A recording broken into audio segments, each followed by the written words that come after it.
ये जी छोटी छोटी सी गाड़ियाँ हैं, ये हाथ का देख लें आप, हाथ का साइज़। और गाड़ियाँ काफ़ी ज़्यादा मट्टी है इसके ऊपर, ये देखें, आपको आइडिया हो रहा होगा। इसी तरह इसके ऊपर भी काफ़ी डस्ट है, ये देखें आप। अभी हम इसको क्लीन करेंगे और उसके बाद दोबारा से एक वीडियो जो है ना अपलोड करेंगे।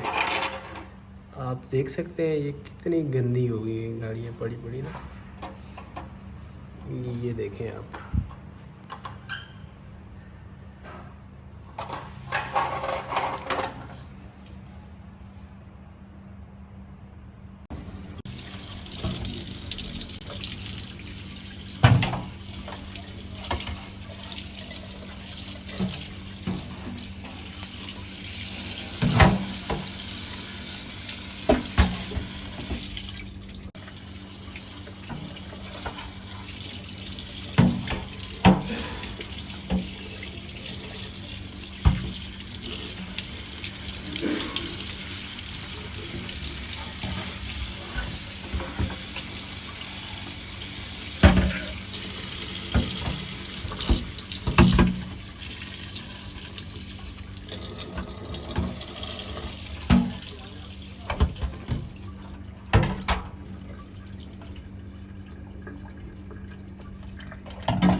ये अब गाड़ियाँ बेहतरीन किस्म की साफ़ होगी हुई हैं,